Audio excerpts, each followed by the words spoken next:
একদল নিয়ে গেল একেবারে উপরে, আরেক দল একেবারে নিচে। কিন্তু আমরা কি বলি দেখেন, আমরা বলি ঈসা আলাইহিস সালাম উনি হচ্ছেন আব্দুল্লাহি ওয়া রাসূলুহু, তিনি হচ্ছেন আল্লাহ তাআলার দাস বা বান্দা এবং আল্লাহর সম্মানিত রাসূল।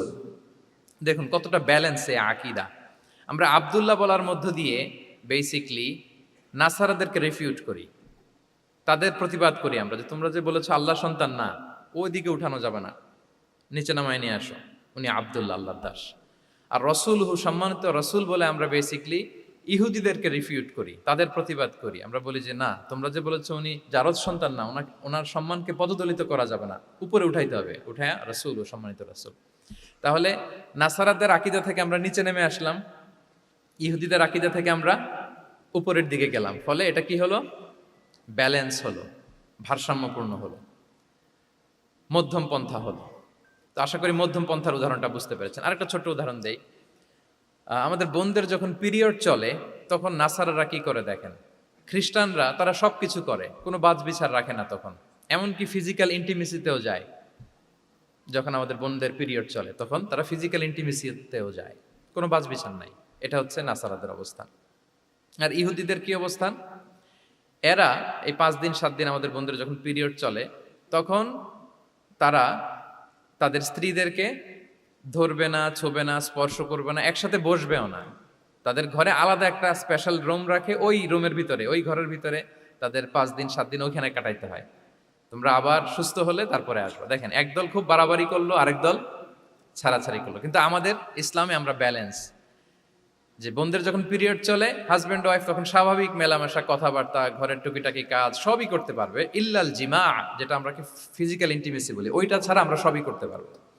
তাহলে দেখেন, এই দুইটা উদাহরণ আমি সামনে আনলাম এজন্য যে এই যে মানহাজুল ওয়াসাতিয়াতি ওয়াল ইতিদাল, মধ্যম পন্থার কথা আমরা যেটা বলি, যেটাকে দিয়ে আল্লাহ তাআলা আমাদেরকে সম্মানিত করেছেন, যে ওয়াকাযালিকা জাআলনাকুম উম্মাতাম ওয়াসাতা, তোমাদেরকে আমি মধ্যমপন্থী জাতি বানিয়েছি, তোমাদের মধ্যে বাড়াবাড়িও থাকবে না, ছাড়াছাড়িও থাকবে না, বরং আমরা হব মধ্যমপন্থী। আমরা কি হব?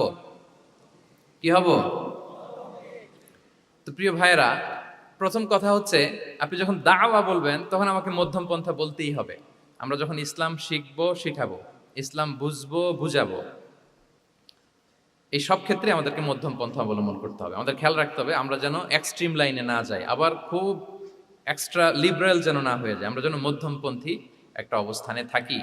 এবং দাওয়া দেওয়ার ক্ষেত্রে এটাই বলা হয়েছে, আল্লাহ তাআলা বলছেন উদউ ইলা সাবিলি রাব্বিকা বিল হিকমাতি ওয়াল মাউইদাতিল হাসানাতি ওয়াজাদিলহুম বিল্লাতি হিয়া Ahsan.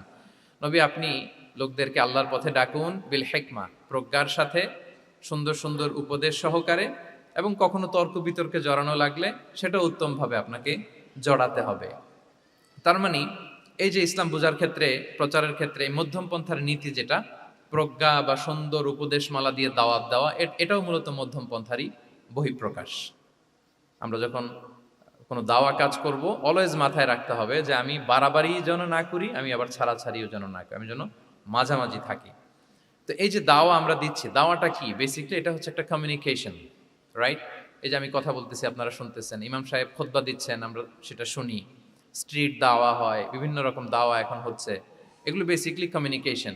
And this communication should be full of wisdom and beautiful advice. এটাই মূলত আল ওয়াসাতিয়া, মানহাজুল ওয়াসাতিয়া, মধ্যম পন্থা। আমি যে বিশ্ববিদ্যালয় থেকে ব্যাচেলর করেছি, ওই বিশ্ববিদ্যালয়ের একটা স্লোগান আছে, মানহাজুল ওয়াসাতিয়াতি ওয়াল ইতিদাল। ওনারা মধ্যম পন্থার কথা বলে। সো আমি যেহেতু এই বিশ্ববিদ্যালয় আল আজহারের গ্রাজুয়েট, আমি যেখানেই যাই একটু করে আমি এই আল ওয়াসাতিয়ার কথাটা বলি, প্রিয় ভাইরা।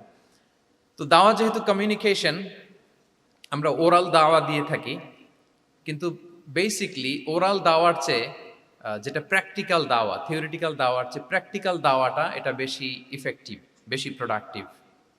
আমরা যখন তাফসির মাহফিল করি, আমরা খুতবা দেই, আলোচনা করি, এটা থেকে তো মানুষ শিখে।